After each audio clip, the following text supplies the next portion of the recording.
And all of a sudden, a week later, the most surreal event takes place. So many things should have gone wrong that day. They should not have been successful to carry out that attack. For whatever reason, God didn't stop it. That's something we'll have to ask him at the end of days. But the point is, it did take place. And it changed everything. The imagination couldn't grasp it. It was just too impossible. Where was this going to lead? Weeks later, we're watching the formation of an international coalition. All these nations coming together in the Middle East. And for somebody who knows the background to Jewish history, and the background to world wars, and the background to what's supposed to happen at the end of days, in the 8th year, you start to wonder, is God telling us, come on guys, time's running out, the door's closing? Life in America overnight completely changed, from security to paranoia. The Jew has to ask the question, what does it mean to me? It'd be great if there was a source that we could look at that could tell us what God wants from us at this stage of history. It's something that could indicate to us what we could do, the change that we could make, that could spare us from any more disaster, any more troubles, especially given our long history. Moshe left behind 4/5 of the Jewish population in Egypt. In the Spanish Inquisition, many Jews were lost along the way. In Europe, millions of Jews were lost along the way. We have a history of not recognizing the signs and reading what's going to happen.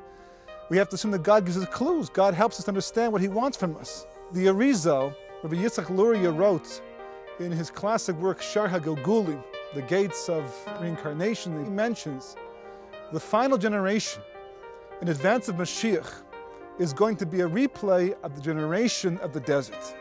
The Jewish people will be Dor Midbar, the generation of the Jews who traveled in the desert for 40 years. The question is, what relevance does a quote talking about the generation of the desert have today? So the Jewish people are basically divided into two parts today. 4 million Jews living in Eretz Israel, approximately 6 million Jews living in America, and a few scattered here and there. It's long been known amongst Torah Jewry that America has been called a midbar. The Hebrew word midbar means desert. There's a famous story of Rabbi Aaron Kotler, who survived the Holocaust by leaving with the Mir Yeshiva, traveling across Russia to eventually to Shanghai. And after the war, after European Jewry was decimated, had to make a decision whether to live in America and rebuild Jewry or to go to Eretz Israel. He did the famous Gor Lagra. That's when a person opens the Chumash and lets divine providence decide where the page will open up to help indicate what the message might possibly be.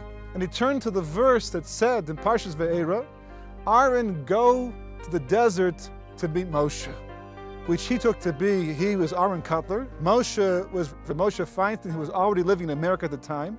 And the Midbar was America. The desert was America. So he took the message to be, Aaron, go to America, meet Rabbi Moshe Feinstein, and together you shall build up American Jewry. The result is legendary. Together, Rabbi Aaron Kotler and Rabbi Moshe Feinstein took the Midbar and they made it bloom. Took a world that was devoid of Torah Judaism and caused it to grow to today, the level of kashrus and the yeshivas and the synagogues. Unbelievable what was accomplished in 40, 50 years since the Holocaust. The Orthodox world has built itself up and has done phenomenal amount of work. So the question is, what's the issue today? If the Arizal is correct and what he is telling us is in fact true, it seems to be the last issue in advance of the redemption is getting to a point where you appreciate the value of Eretz Israel and to yearn to be there. Whether a person can make aliyah or not, whether a person can make the dramatic move in their life at this stage of history or not, depends upon many issues, many questions, and often requires consulting with a competent halachic authority. But to get to a point where a person's heart yearns to be there, yearns to be living in the land, yearns to have the redemption and to build a close relationship with God, that is the rectification for what the spies did wrong in the desert. Because according to many commentaries, the reason why the spies rejected Eretz Israel was because they were learning Torah in the desert and everything was working out very well for them. They had man coming from the sky, their clothes never needed to be changed, there was no bodily functions that required attention. It was an ideal environment to learn Torah. They were concerned that by going into the land, having to deal with the land and the issues of the land and the people living on the land and around the land would be such a disruption for their learning and their connection to Torah that it wasn't worth it. So they told God, we want to stay here. The point is learning Torah. The point is to keep learning and to do the mitzvahs. Eretz Yisrael is a side issue. And yet God comes back and he says, no, fine, you don't reject me. Fine, you don't reject the Torah. But when you reject Eretz Yisrael, it is called a rejection of me. So the question is, how could that be? So the Talmud tells us that God gave the Jewish people 3 gifts. The first gift was Torah. The second gift was Eretz Yisrael. And the third gift was the world to come.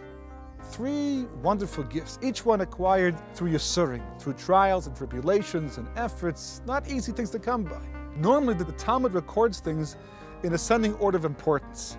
It should read, if we were writing ourselves according to what we understand, it should say that God gave the land of Israel, Torah, and the world to come. But the Talmud says Torah, Eretz Yisrael, and the world to come.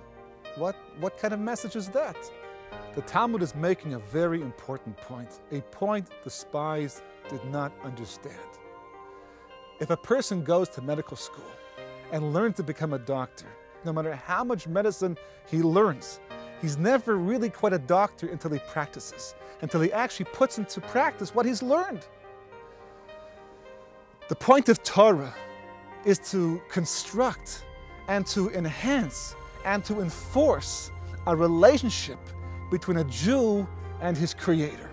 The measure of a relationship between anybody is how much you trust somebody, how much you're prepared to rely upon them, how much you're prepared to look to them for your sustenance and for supporting you. First, you have to go to school. First, you have to learn Torah. First, you have to understand the mitzvahs. But to really make them come to be, to really gain from them what they have to offer and the understanding and to put into practice and to build the trust relationship, the Talmud is telling you there is no better place in the world to do that than the land of Eretz Yisrael. And the two together, Torah and Eretz Yisrael, then lead to the world to come. Because it's the relationship that makes all the difference in the world. And that's why God says, if you reject the land of Israel, you can accept Torah, and you can learn Torah, and you can be comfortable learning Torah. But to reject the place that you can implement and put into practice that the Torah and the mitzvahs I've given to you is to reject the relationship between me and you. Ultimately speaking, every Jew has to come to this understanding. But if it's true that this is the generation to act as the rectification for the generation of the spies who didn't understand this idea and didn't appreciate this idea, it stands to reason that what we consider in America to be a secondary concept may in fact be the biggest test of all history. So close to the end of time, in the 8th year of a Shemitah cycle, with so much going on around us that we would never have imagined months ago taking place, we have to wonder, is this the message? Is this what God's telling us? The time has come when you must begin to turn your heart and your mind and focus yourself on what counts most to the Jewish people, our relationship to God, yearning for Eretz Yisrael, yearning for the Geula, yearning for redemption, what a Jew has to do every single day. A person follows their heart. If the Jewish people can get to a point where they want it and they yearn for it, and it's part of their daily consciousness, the rest of history will fall in line.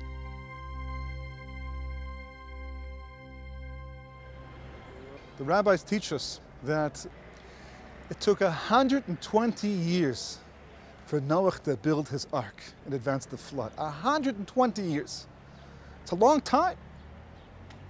Because God wanted to give the people of Noah's generation a chance to do tshuva. He wanted to give them a chance to change their ways before he brought the flood.